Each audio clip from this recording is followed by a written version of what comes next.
Outra coisa que eu quero comentar com vocês, que é muito importante, é que essa questão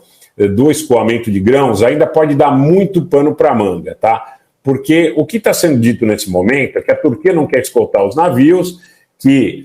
os Estados Unidos não querem escoltar os navios isoladamente, mas que a Ucrânia estaria tentando criar algum tipo de situação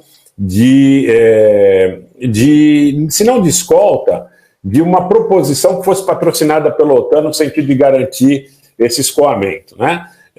O presidente turco, Erdogan, vai conversar nas próximas horas com o Zelensky, é possível que já tenha, inclusive, conversado, porque isso era uma informação de algumas horas atrás, e, além disso, gente, uma outra questão que é muito importante, uma outra questão que é fundamental, é que nós possamos observar também, nesse momento,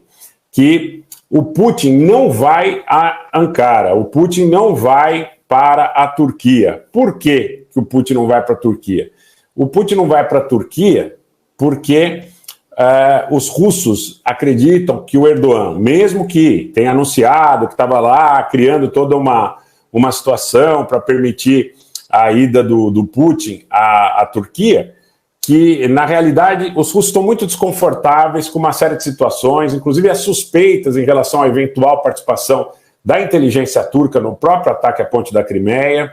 Há desconforto em relação à libertação daqueles membros do grupo Azov, vocês acompanharam, vocês perceberam todo aquele desconforto decorrente desta situação, que foi a quebra de um acordo de maneira unilateral. Então, vejam vocês, ainda a gente não pode falar num escalar entre a Turquia e a Rússia, mas gradativamente há sinais de que pode realmente, efetivamente, estar ocorrendo algum tipo de desgaste na relação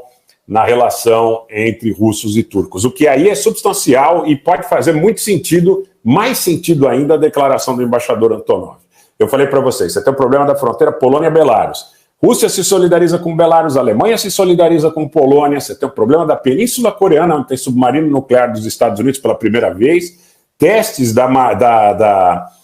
força de foguetes, da força missilística da Coreia do Norte, reiterados, há a possibilidade de que ocorra um teste nuclear da Coreia do Norte. Hoje também saiu uma informação de que os iranianos estariam trabalhando pesadamente no seu programa nuclear, o que efetivamente, vocês sabem que eu guardo muita reserva em relação a isso, até porque os iranianos, teoricamente, eles respeitam uma fátua, um decreto religioso, que proibiria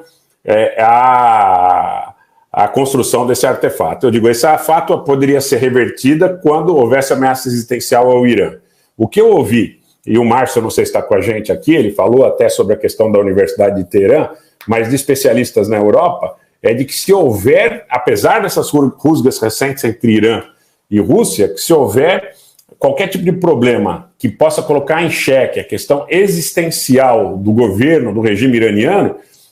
que os russos poderiam fazer o que fizeram com Belarus, poderiam fornecer armamento nuclear tático para os iranianos. Essa é uma coisa que está começando a rolar bastante aí nos meios dos analistas militares, nos meios geopolíticos, está rolando bastante essa possibilidade sob esse aspecto de perspectiva,